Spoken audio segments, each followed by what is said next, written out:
Olá pessoal, tudo bem?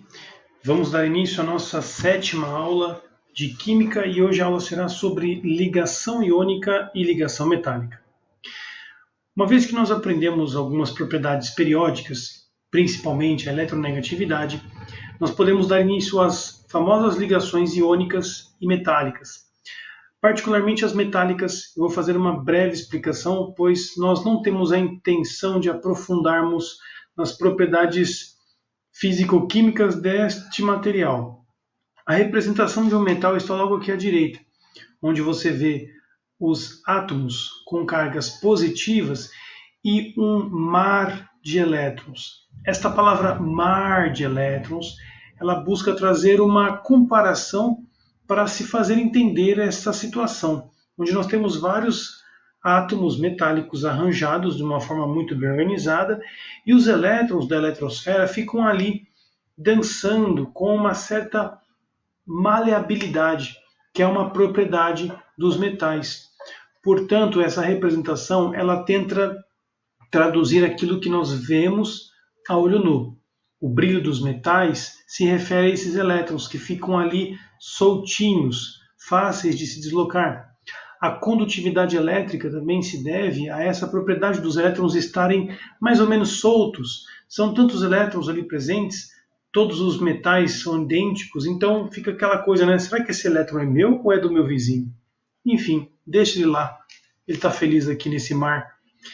Portanto, essas propriedades que eu mencionei, maleabilidade, condutividade elétrica e brilho, características de metal, se devem a esta possibilidade de movimentação dos elétrons. Perceba que eles estão, de certa forma, livres.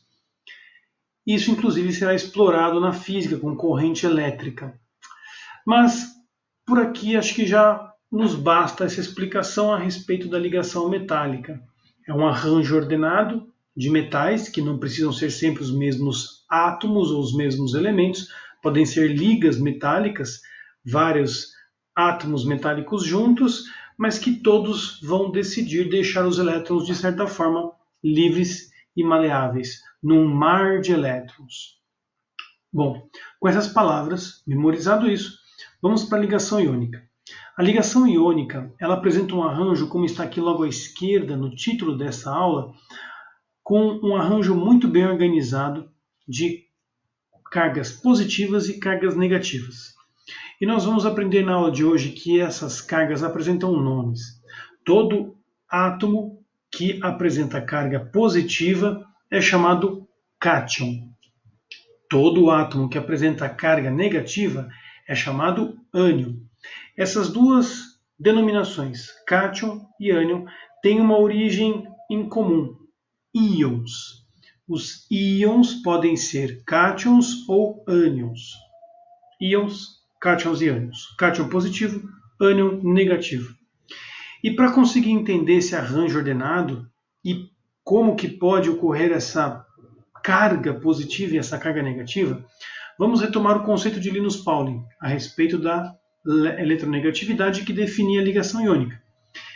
Se a diferença de eletronegatividade entre os dois átomos for maior que 1,7, a ligação será iônica. Muito bom. Nós não temos na nossa mente que decorar os números tabelados por Linus Pauling pelos seus cálculos e muito menos fazer esse cálculo.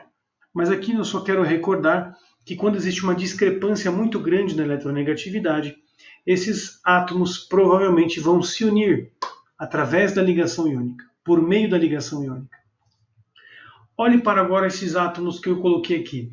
Eu coloquei um átomo pouco eletronegativo. Existe um átomo pouco eletronegativo. E aqui eu defini ele com a sua distribuição eletrônica. Chamei ele de X.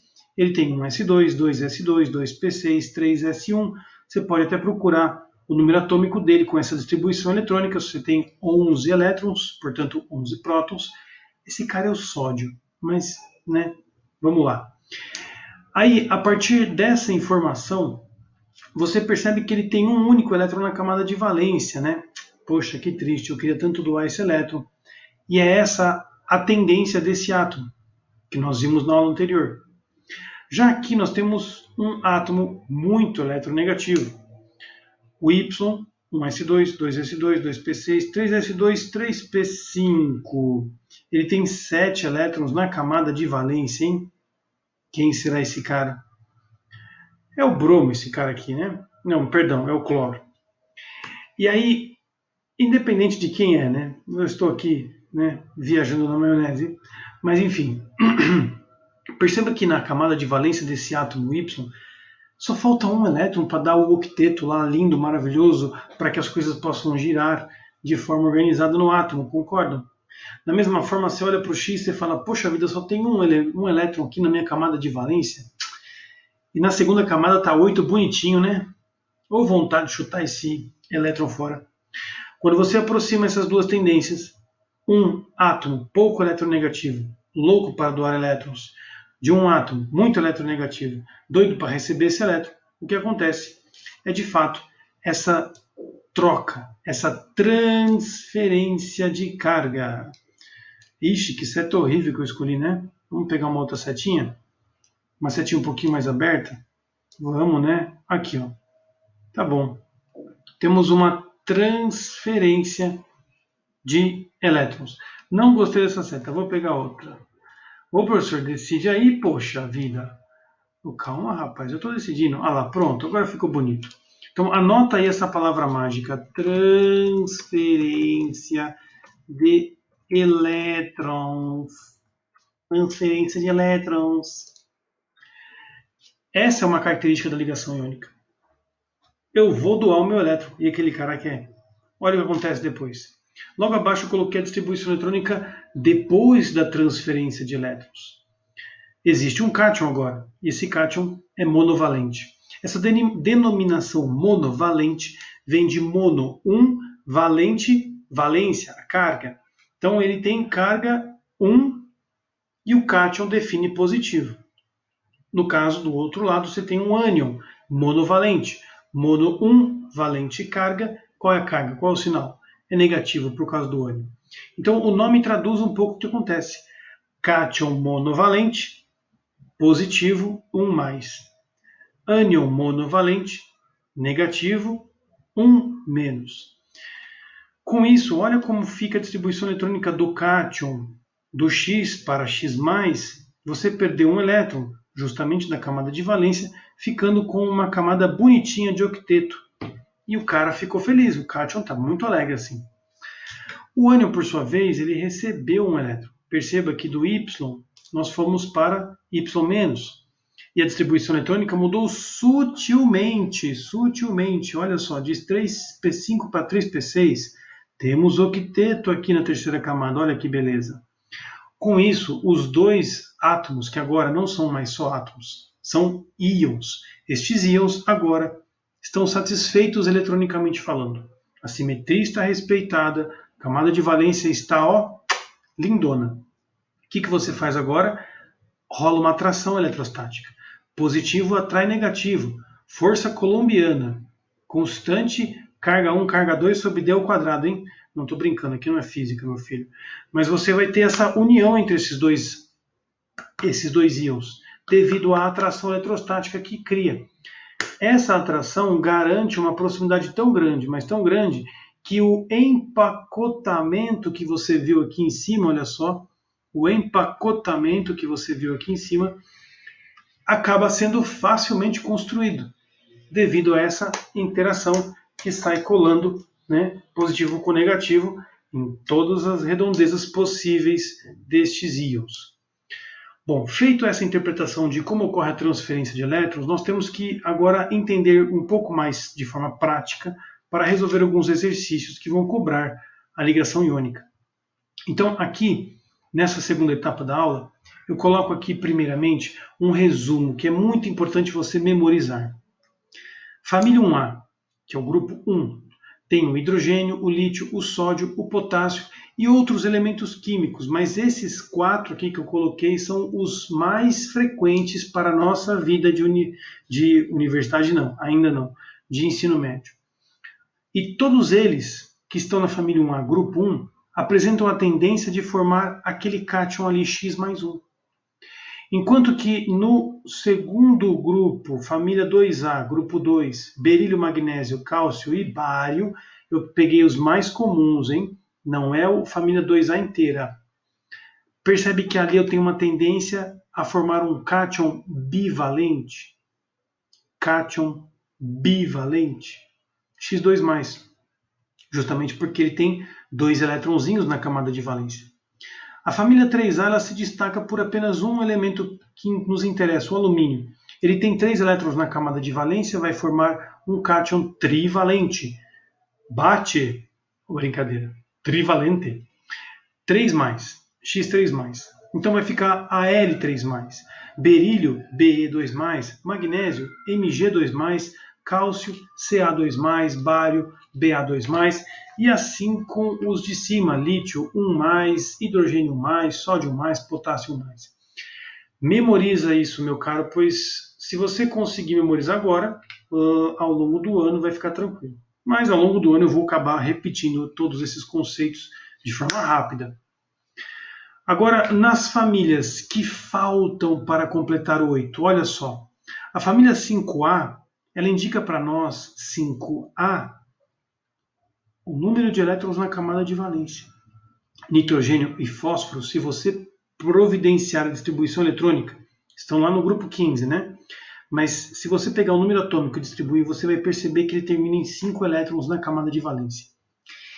Da mesma forma, a família 6A, se você fizer a distribuição eletrônica do oxigênio ou do enxofre, você terminará com 6 elétrons na camada de valência. É o grupo 16, mas eu prefiro falar 6A. No grupo 17 não é diferente. Você tem a família 7A. E que será que indica? 7 elétrons na camada de valência. Basta fazer a distribuição eletrônica usando o número atômico de cada um dos elementos. Fazendo bonitinho, você vai chegar no final, camada de valência, 7 elétrons. 7A. Agora mentaliza comigo. Eu quero formar o octeto, certo? No caso dos cátions, a vantagem é doar. No caso dos ânions, a vantagem é receber elétrons. Perceba que para formar um octeto na família 5A, eu preciso de 3 elétrons. 5 elétrons na camada de valência. Faltam quanto para 8? 3, meu caro. Por isso ele aparece um Y3-. Esse Y3- seria a representação do ânion nitrogênio com carga 3-, ou fósforo com carga 3-. O mesmo se aplica na família 6A. Faltam só 2 elétrons para completar o octeto. Y2-. Ele recebe esses 2 elétrons a mais para fechar o octeto. Esse é o foco principal. O oxigênio e o enxofre podem apresentar essa carga. E no último, nossa família 7A, flúor, cloro, bromo e iodo. Todos apresentam 7 elétrons na camada de valência e apenas recebendo um elétron ele já satisfaz a sua tendência em ter o octeto e assim apresenta uma carga monovalente, um ânion monovalente. Todos esses exemplos e tendências são os mais frequentes.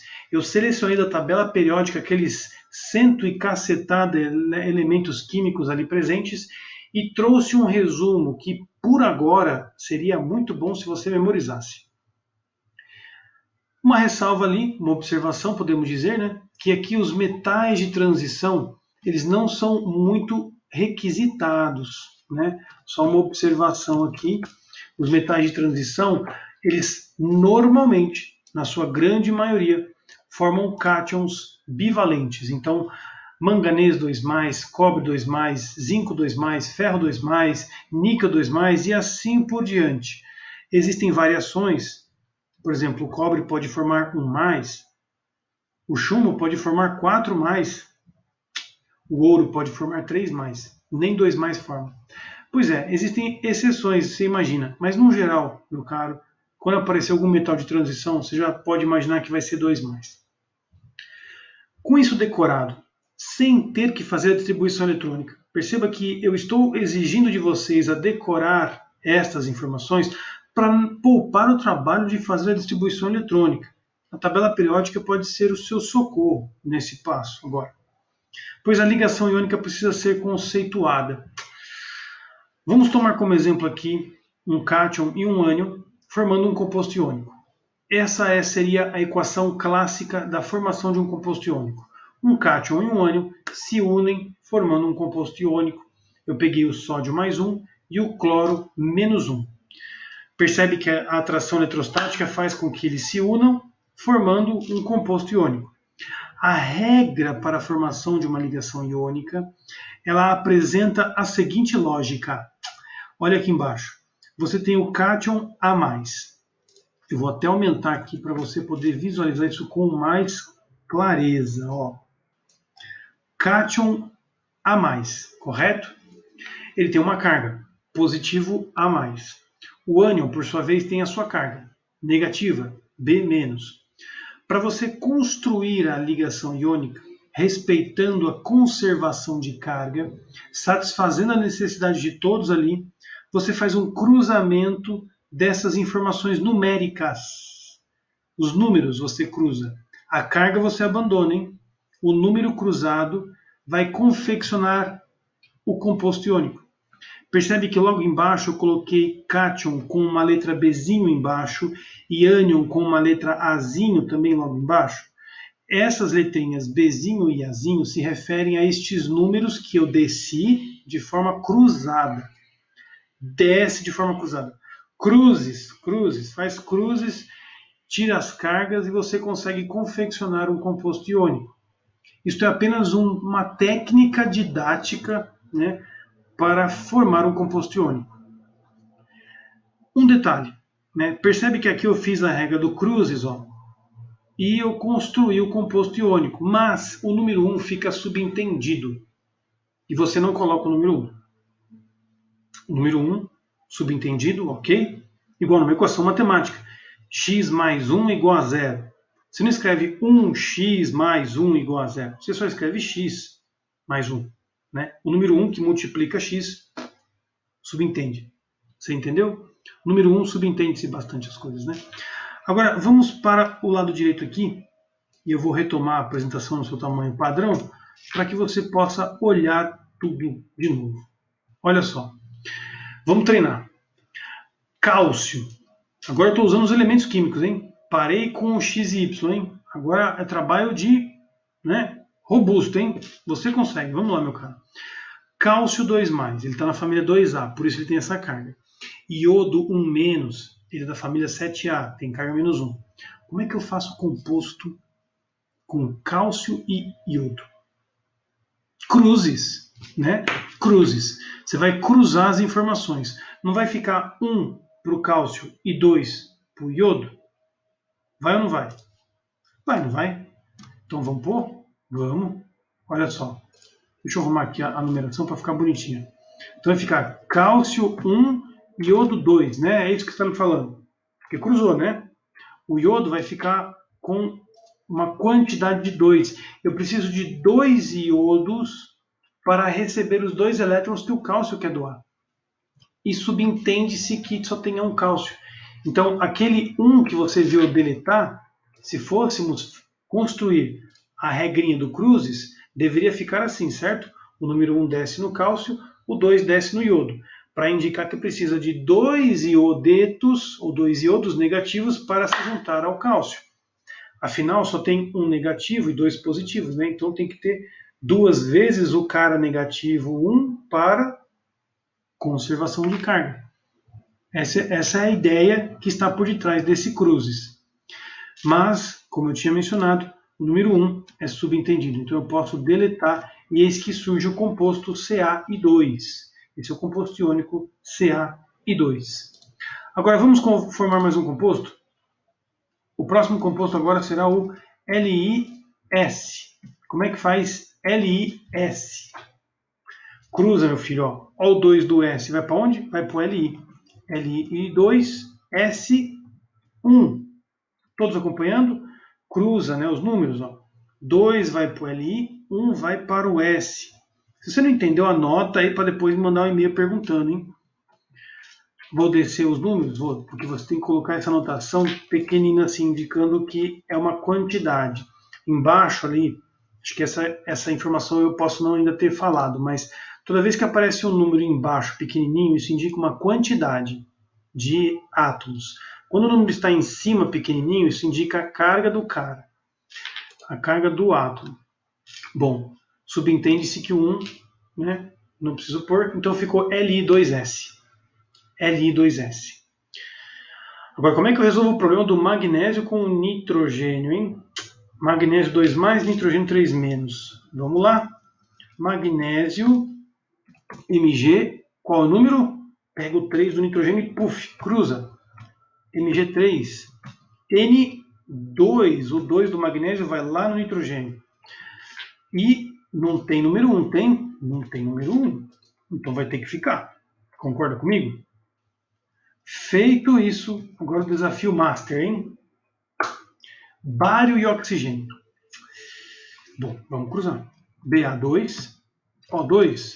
Faz sentido? Ué, faz, professor. O senhor falou para cruzar. Eu cruzei, né? Não cruzou? 2 do oxigênio foi para o bário, 2 do bário foi para o oxigênio. Ficou esse bando de 2 ali embaixo. E é isso aí. Qual que é o truque agora? Por isso que eu deixei esse exemplo aqui para o final. O truque é o seguinte. A proporção 2:2 na química, isso pode ser simplificado. Eu não preciso colocar 2:2. Eu posso simplesmente, como numa equação matemática, simplificando dos dois lados na equação, eu posso tirar este 2 daqui, simplificando ele, escrevendo apenas que precisa de um bário para um oxigênio. Percebe que a ideia é satisfazer a carga? Um bário 2+, satisfaz um oxigênio 2-. 2+ com 2-, de boa. Os outros anteriores precisavam dessas numerações para que as cargas fossem satisfeitas e uma igualdade de positivos e negativos fosse satisfeita. A quantidade total de cargas positivas igual à quantidade total de cargas negativas. Retoma no exemplo do cálcio com iodo para você ver. Eu estou com 2 iodos, né? Ele não tem carga -1? 2 iodos, carga -1. Qual é o total de carga negativa? Ora, 2 vezes -1, -2. E tem um cara 2+, matou. Vai embaixo no Li2S. 2 lítios, 2 lítios de 1+, 2 vezes 1 dá +2, mais 2 com 2-, ó, matou. E esse é o mais difícil. Magnésio tem 3 átomos de magnésio com carga 2+. 3 vezes 2, 6+. E 2 nitrogênios vezes 3-. 6-. 6+ com 6-, satisfação das cargas completadas. O mesmo acontece aqui com bário e oxigênio. Um bário e um oxigênio já dá para construir o composto iônico. Portanto, não há necessidade de colocar número nenhum no óxido de bário. Esse é o nome dele, óxido de bário. Mas memorize isto, que quando os números forem iguais, você pode retirá-los. Quando os números forem iguais, você pode retirá-los. Se os números não apresentam possibilidades de simplificação ou não são iguais, você não tira, hein? Só não coloca o número 1, que subentende-se. É isso, gente. Essa é a ligação iônica. Esses são os truques. Decorado as famílias, decorado as cargas, você consegue fazer a regrinha do cruzes e está tudo certo. Agora vamos para uma parte um pouco mais do nosso mundo real, né? Aqui é importante mencionar sobre a halita, que é o minério do cloreto de sódio. Ou seja, a halita é o nome geológico de um composto que a química chama de cloreto de sódio. Isso acontece vez ou outra, tá? A geografia tenta conversar com a química, mas eles definiram nomes diferentes para as coisas. A halita é o nome do minério e nós chamamos de cloreto de sódio. Como é o arranjo deste composto iônico? Perceba que logo aqui à direita eu escrevi, ele é um arranjo cúbico, e este arranjo cúbico ele apresenta a seguinte lógica. Você posicionando um cátion, sódio, positivo, ele permite uma união elétrica, né, uma transferência ou uma atração eletrostática, vamos dizer assim, com cloros, cloretos, na verdade, né, que é o nome certo, mas cloros com cargas negativas. Percebe que existem 3 varetinhas ali ligando o sódio com o cloro. Isso é apenas uma representação didática, viu? Não é assim que acontece na prática. Então, cuidado, isso é apenas um modelo. A carga positiva atrai de certa forma as negativas. E percebe que sempre estão alternadas, olha só. Positivo, negativo. Positivo, negativo. Positivo, negativo. Positivo, negativo. E assim você vai caminhando por essas arestas deste cubo, sempre caminhando entre as arestas. Você não pode dar pulos, entendeu? Você sempre vai ter sempre essa troca de positivo com negativo. Este é o arranjo cúbico do cloreto de sódio. E aqui eu quero confeccionar com vocês um arranjo um pouco mais elaborado para te ajudar numa questão ali que eu coloquei, né, na atividade. Então vamos supor que exista um átomo de sódio bem aqui, ó, Na. Tudo bem? Vou até colocar a carga positiva nele aqui. Não dá para ver, mas enfim, está ali o sódio. Aonde eu posso pôr cloro agora? Você pode pôr cloro em cima, não pode? Aqui, ó. Atração eletrostática. Embaixo também, ora bolas. E que tal do lado esquerdo? Pode? Pode. E do lado direito? Também pode. E lá atrás? Pode? Pode também. E aqui na frente? Aqui, ó, na frente, tá vendo? Pode também? Pode também. Todos esses são negativos, como eu vou colocar aqui nesses cloros todos negativinhos, mostrando a atração eletrostática de um sódio positivo com outros 6 elétrons, ou 6 átomos de cloro. Então, cada cátion sódio, né, apresenta como vizinho 6 átomos, 6 ânions, vamos dizer assim, né? 6 ânions cloro. 6 ânions cloro. O mesmo se dá para o cloro. Se eu quisesse isolar o cloro, ele também tem 6 sódios ao lado dele. Mas respeitando essa formação cúbica, promovendo esse desenho, você conseguirá fazer esta representação. Deixa eu voltar à apresentação no tamanho padrão. Essa era a dica que eu vou dar de algum exercício, né? Você já consegue até já responder. E espero que você tenha entendido.